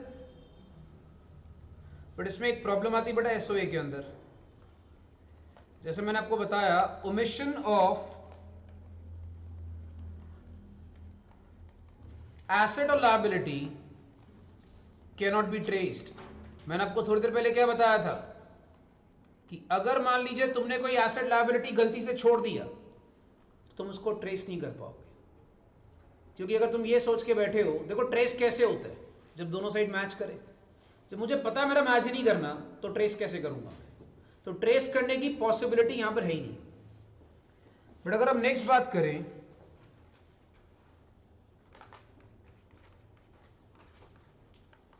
omission of asset और लायबिलिटी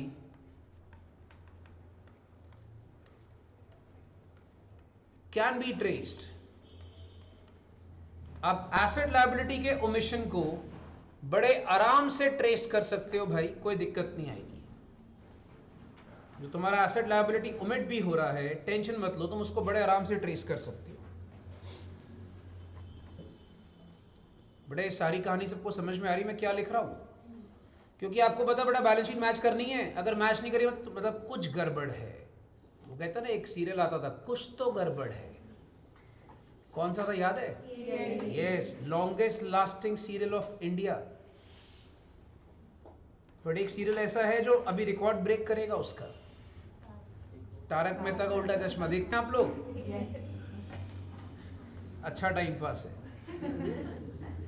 अच्छा, आप लोग वो भी देखते होंगे सारे, नहीं? जो अच्छे अच्छे वाले आते हैं, उसकी सास मर गई, उसकी बहू जिंदा हो गई, नहीं? परसों मैं देख रहा था, एक छुट्टियां थी ना, एक आध दिन, तो घर पे चल रहा था, तो माय मदर वाज वाचिंग।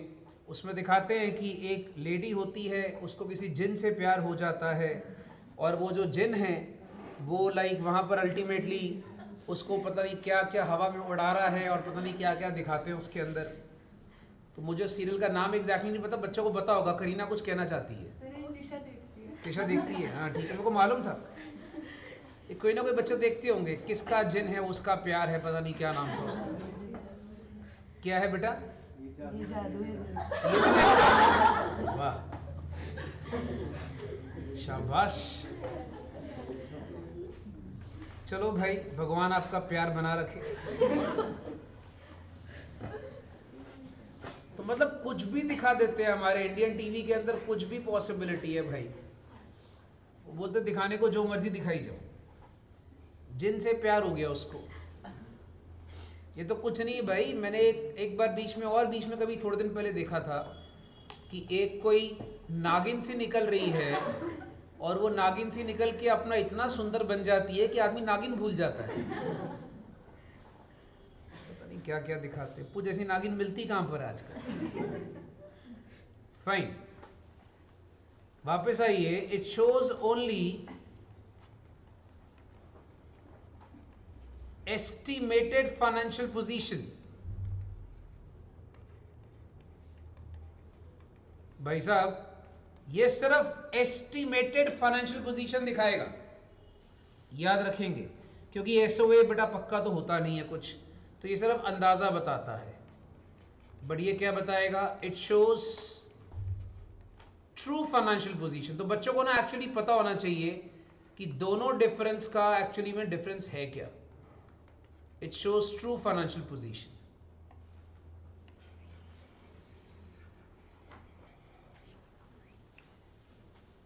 ठीक है भाई, तो ये हो गए हमारे स्टेप्स, ये हो गई हमारी कहानी। आइए एक सम शुरू करते हैं। स्टार्टिंग के थोड़े बेसिक क्वेश्चन आपको लिखने पड़ेंगे, बेसिक वाले, ठीक है। तो पहले हम स्टार्ट कर रहे हैं बेबी प्रॉब्लम्स, और बाकी फिर हम बुक से करेंगे, फिर लिखने नहीं पड़ेंगे। तो लेट्स बिगिन विद सम। पहले हम हेडिंग लिख रहे हैं बेटा बेबी प्रॉब्लम्स। हम धीरे धीरे इसके लेवल्स बढ़ाएंगे। ऑन कंपैरिजन मेथड, ये थोड़ा सा बेसिक क्वेश्चन है भाई। Baby problems on comparison method.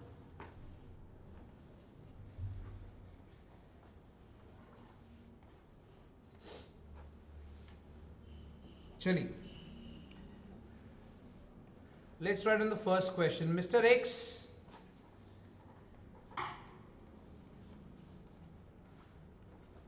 could not complete accounting records and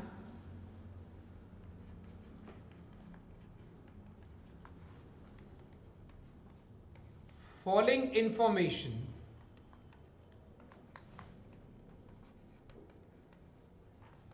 was given.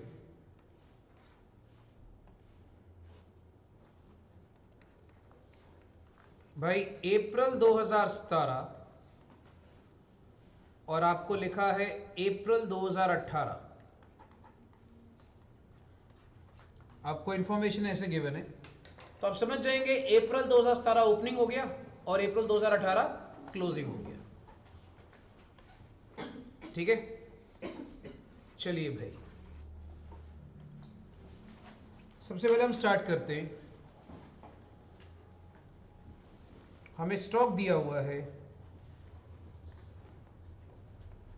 37,400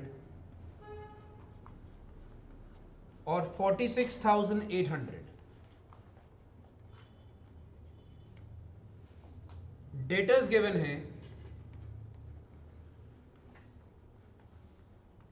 24 and 28। Creditors given है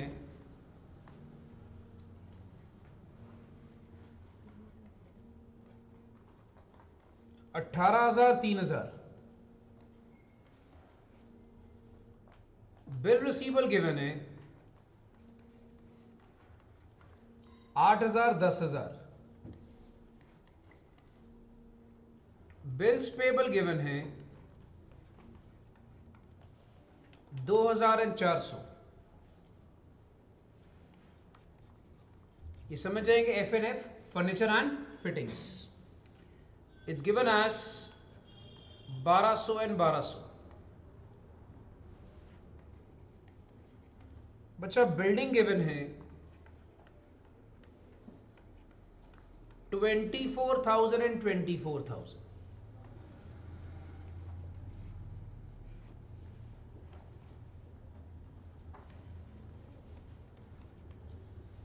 बैंक बैलेंस गिवन है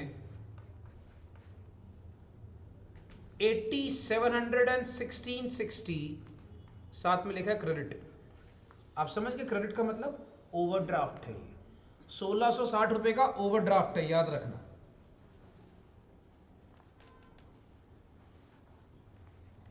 अच्छा, जैसे आपको याद है बेटा फाइनल अकाउंट्स में एडजस्टमेंट्स होती थी, वैसे यहां भी एडजस्टमेंट्स होंगी। एक बात याद रखना, मैं थोड़ा पहले आपको पहले क्लैरिफाई कर दूं, हम लोग फाइनल अकाउंट्स के जमाने में सीखते थे हर एडजस्टमेंट के 2 ट्रीटमेंट होते हैं, राइट? यहां पे ऐसा जरूरी नहीं है। हर एडजस्टमेंट के मैं 2 ट्रीटमेंट करूं ऐसा जरूरी नहीं होगा, बिकॉज हम क्या फॉलो कर रहे हैं? Single entry system. मैं हर एडजस्टमेंट के 2 ट्रीटमेंट करूं ऐसा कतई आवश्यक नहीं होगा, याद रखना, it is not at all necessary. तुम लिखते हैं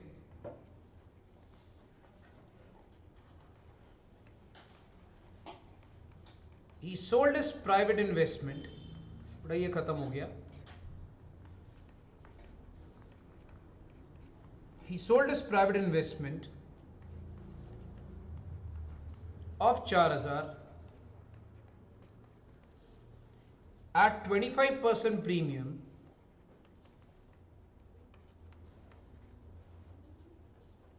and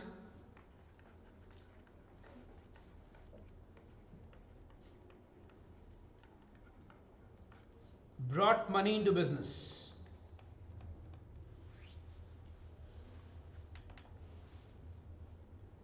And brought money into business.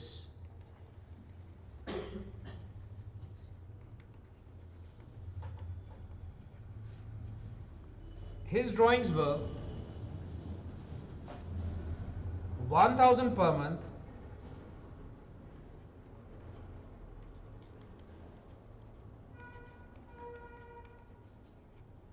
and stock costing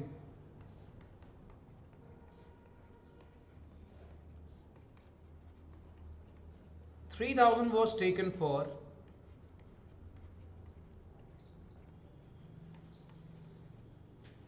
personal use.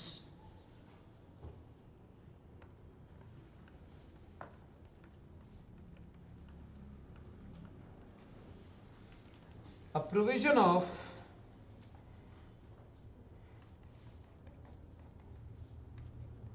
10% is required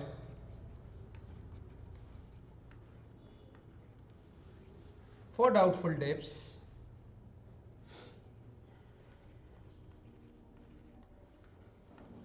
and depreciation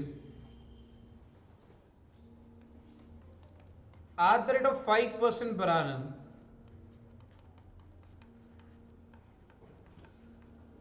is written off for furniture fixture and buildings। बेटा मैं BLD लिख रहा हूं, समझ जाना, बिल्डिंग। उसके बाद आता है prepaid insurance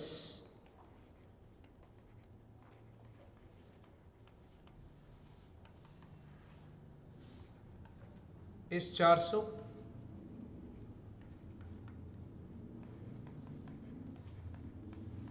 and outstanding expense is 9800।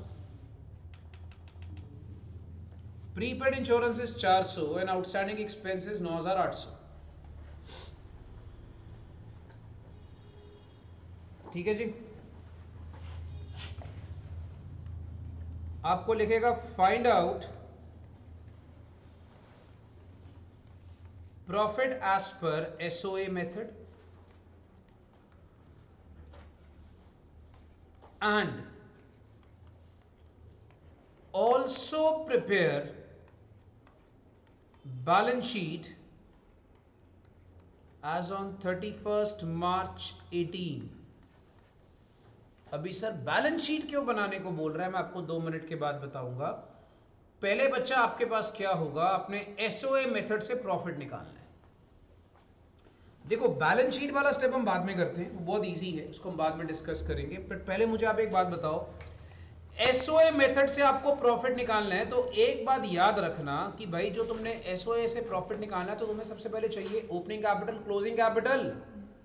भाई ओपनिंग कैपिटल, क्लोजिंग कैपिटल के लिए मुझे ओपनिंग SOA, क्लोजिंग SOA बनाना पड़ेगा। अच्छा, अब एक चीज और याद रखना, in the majority of the questions ये जितनी भी एडजस्टमेंट्स होंगी ये सारी क्लोजिंग के लिए होंगी, ये ओपनिंग के लिए नहीं होगी। जितनी भी एडजस्टमेंट्स होती ना, provision for doubtful debt, depreciation, prepaid insurance, outstanding expense. याद रखे एडजस्टमेंट किसकी? क्लोजिंग की। एडजस्टमेंट किसकी? एक बार रिपीट करें, एडजस्टमेंट किसकी?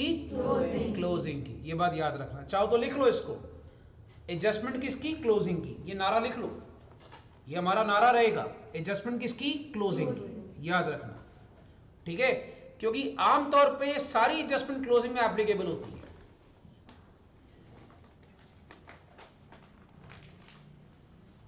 ओके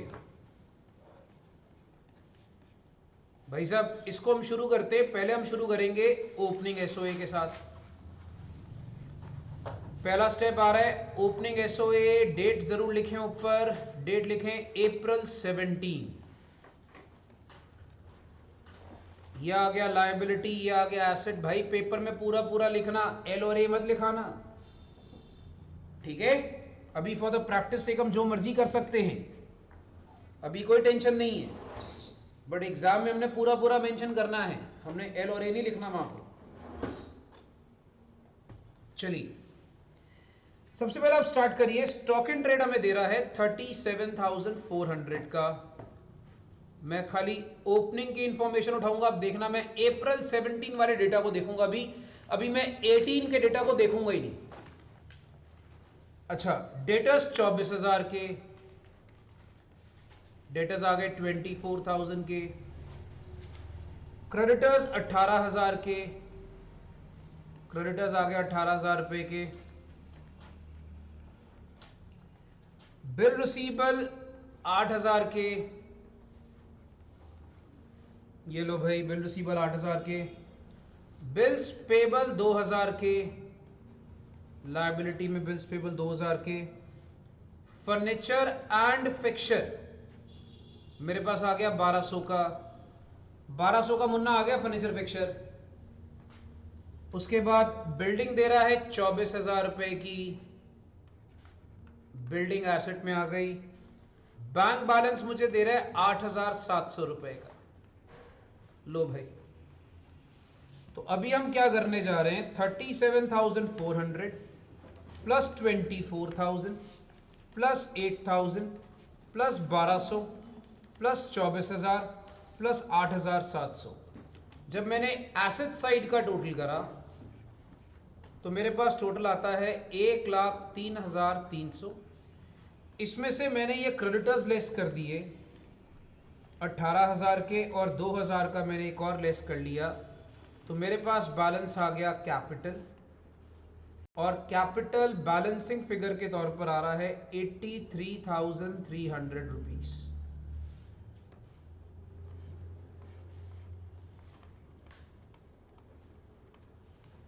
ये लीजिए भाई, मेरे पास कैपिटल आ गया 83,300 rupees, that's my opening capital. हाँ जी बच्चा, क्या किसी को है डाउट? यहां तक तो क्लियर होगा। अब सारी एडजस्टमेंट जो भी आपने डालनी क्लोजिंग में डालनी है। याद रखना, क्लोजिंग में जितने भी प्रोविजन फॉर डाउटफुल डेब्ट्स की एडजस्टमेंट होगी, कोई आउटस्टैंडिंग एक्सपेंस, कोई प्रीपेड इंश्योरेंस, उन सब की एडजस्टमेंट्स को हम ट्रीट करेंगे जैसा अब इसी के नीचे बना रहे, क्लोजिंग एसओए बनाएंगे।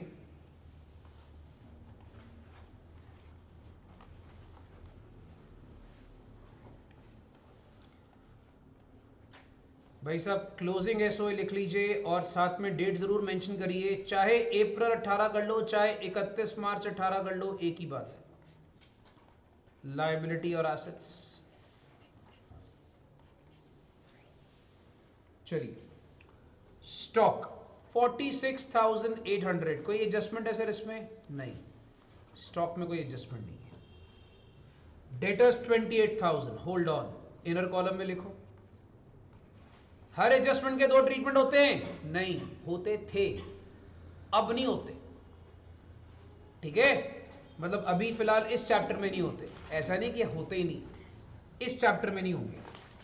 प्रोविजन फॉर डाउटफुल डेट कितना मेरे भाई? 10%। तो 10% प्रोविजन फॉर बैड डेट, 28,000 के ऊपर 10% 2,800, तो 28,000 में से आपने 2,800 लेस कर देना है। मेरे पास बैलेंस आ गया 25,200। क्रेडिटर्स कितना है मेरे भाई? क्रेडिटर्स है 3000।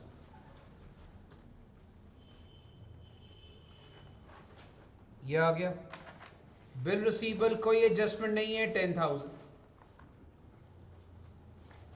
Bills payable being a liability 400। Furniture fixture ठहरो 1200 लिखो। इसके नीचे लिखो लेस डेप्रीसिएशन, वो कितना है भाई? 5%। तो 1200 का 5% आता है 60। इसको करो लेस, 1140 आ गया। बिल्डिंग आ गया 24,000।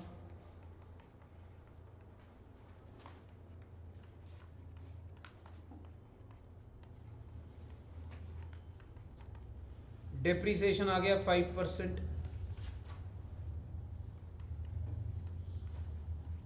1200।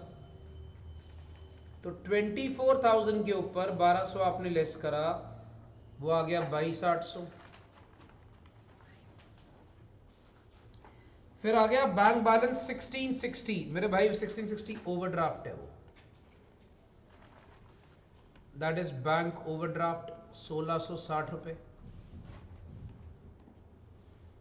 अब अगर आप देखते हो 46,800, 25,200, 10,000, 1140 और 22,800, यह आपने टोटल देखा तो हमारे पास आता है 1,05,940 रुपए।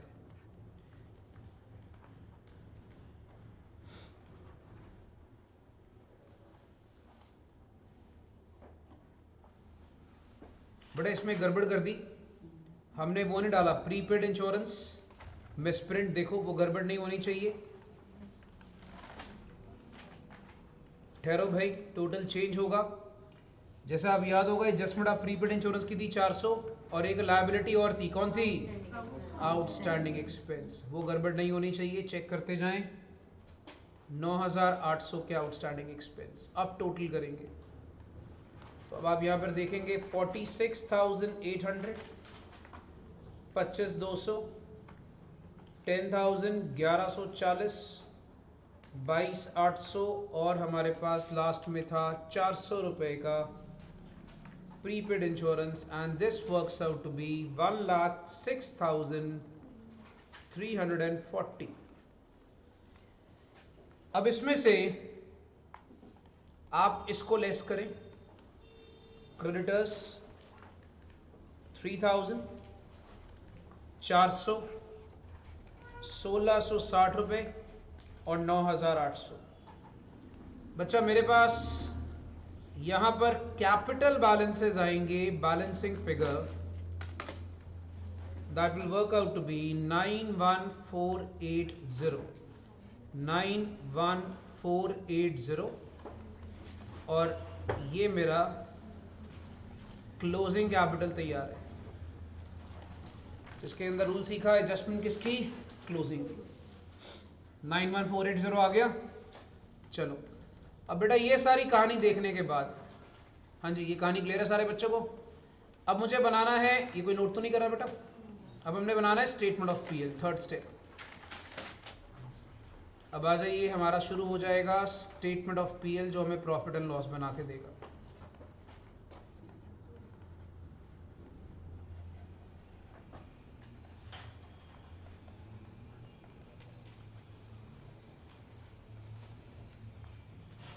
क्लोजिंग कैपिटल, क्लोजिंग कैपिटल मेरे पास आ रही है 9,1480, एज यू नो दैट। भाई ड्राइंग्स इसमें दो प्रकार की हैं। एक तो दोस्त आपको बोलता है drawing 1,000 per month. 1,000 per month का मतलब हो गया 12,000 की ड्राइंग्स, याद है बच्चों को? Yes sir. एक आपने जो गुड्स लिए, स्टॉक, जो स्टॉक लिया आपने ड्राइंग्स का, वो कितना आ गया? 3,000। ठीक है, अच्छा, फिर इसमें आपके पास जाएगा एडिशनल कैपिटल। सर क्वेश्चन में एडिशनल कैपिटल कौन सी है? बेटा उसने इन्वेस्टमेंट बेची घर की, अपनी प्राइवेट इन्वेस्टमेंट। वर्ड क्या है? प्राइवेट इन्वेस्टमेंट, मतलब घर की इन्वेस्टमेंट बेची। 4,000 की इन्वेस्टमेंट थी, उसको 25% के प्रीमियम बेच रहे, मतलब भाई 25% का प्रॉफिट हो गया, सिंपल सी बात है। तो इन्वेस्टमेंट बेची उसने 5,000 रुपए की, 5,000 रुपए की इन्वेस्टमेंट बेचकर भाई वो पैसा लेकर आ रहा, उसको माइनस कर देंगे यहां पर, क्योंकि वो मेरी एडिशनल कैपिटल होगी। फिर उसके बाद और कुछ कहानी तो यहां पर है नहीं। फिर आइए ओपनिंग कैपिटल। ओपनिंग कैपिटल हमारी कितनी आई थी, याद करो।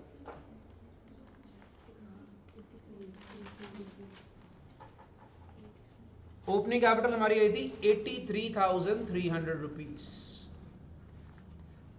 अब अगर ये सारा कुछ करने के बाद बैलेंस आ रहा है प्लस में, तो आपका आंसर है प्रॉफिट।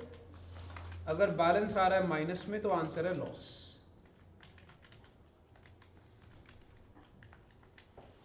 ये सारा कुछ करने के बाद आपका बैलेंस प्लस में आता है, that works out to be 18,180। That's my profit.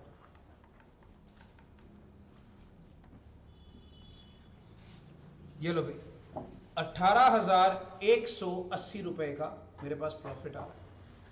अच्छा, अगर तो एक नॉर्मल क्वेश्चन होता तो वो यहां पे खत्म था, बट उसने क्या बोल दिया नीचे, भाई क्या बनाना अपने को? Balance sheet. अपने को बनानी है बैलेंस शीट। अब जब बैलेंस शीट बनानी है तो भाई क्या करेंगे, सुनिए।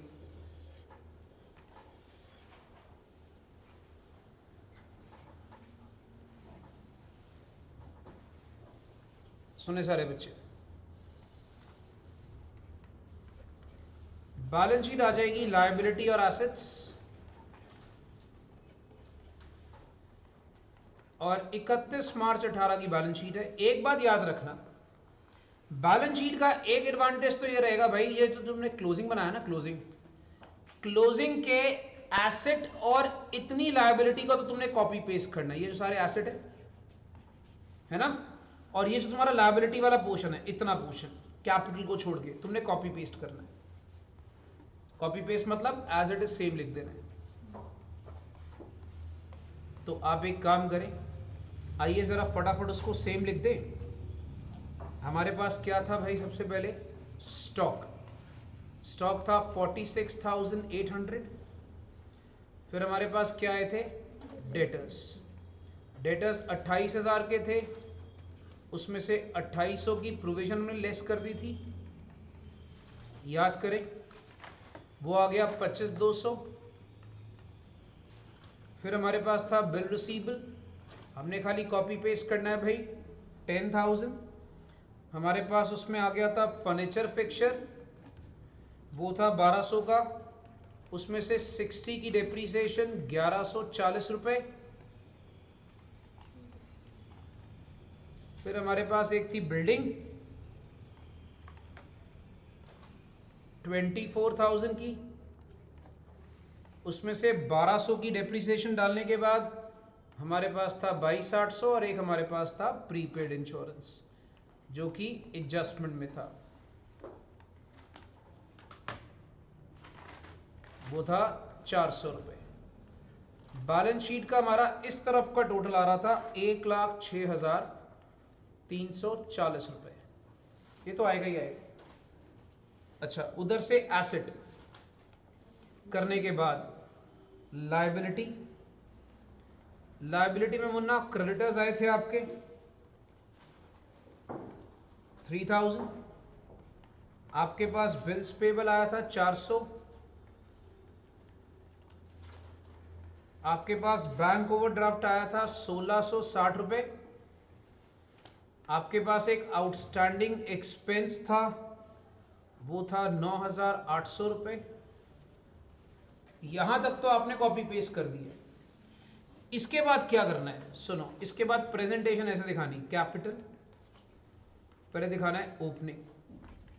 ओपनिंग थी 83,300, जैसे नॉर्मल बैलेंस शीट में दिखाते हैं। फिर इसमें प्लस करो एडिशनल कैपिटल।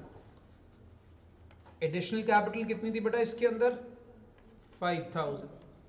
फिर प्लस करो नेट प्रॉफिट। ऊपर नेट प्रॉफिट आया था ना हमारा, कितना आया था? 18,180 रुपए। फिर लेस करो इसमें से ड्रॉइंग्स। ड्रॉइंग्स कितनी थी हमारी? दोनों मिला के 12 और 3 15,000। याद है बच्चों को ड्रॉइंग्स? चलो अब एक काम करो, ये प्रेजेंटेशन खाली करके दिखानी है और तुम कैपिटल चेक करो। 91480 तुम्हारी फिर से आ जाएगी। कर लो, चेक कर लो, तुम्हारी कैपिटल वही आ रही है 91480। तो तुम्हारा बैलेंस आया था ना वहां पर क्लोजिंग कैपिटल में, वही तुम्हारा यहां पर आएगा। और अब आप इसका टोटल चेक करोगे 1,06,340 रुपए। ये लीजिए भाई। तो ये क्या करा हमने? फाइनल अकाउंट्स की तरह बैलेंस शीट प्रेजेंट कर दी। याद रखना बैलेंस शीट आपको हर क्वेश्चन में नहीं बोलेगा, जिस क्वेश्चन में बोलेगा उसमें एज इट इज बना देना। सबसे आसान बात है बेटा, एसेट और पार्ट ऑफ लायबिलिटी को तो आपने कॉपी पेस्ट करना है क्लोजिंग एसओए से। खाली कैपिटल को थोड़ा सा एक्सटेंड करके दिखाना है कि कैपिटल एक्चुअली में आ कैसे रहा है। हाँ जी, अब आप सारे बच्चे मुझे बताएं, यहां तक की कहानी क्लियर है सबको? ठीक है। आज बच्चा अपना फर्स्ट डे है, मेरे ख्याल से फर्स्ट डे के लिए इतना लेसन बहुत है। ठीक है, इतना लेसन बहुत है, तो आज इतना हजम करिए। और कल फिर, आज हमने एक बेबी प्रॉब्लम करा, ठीक है, कल हम थोड़े जवान होंगे, उसके बाद हम थोड़े से और जवान होंगे, और उसके बाद फिर एक लेवल आएगा जब हम बुढ़े भी होंगे। फाइन, इतना करिए आज।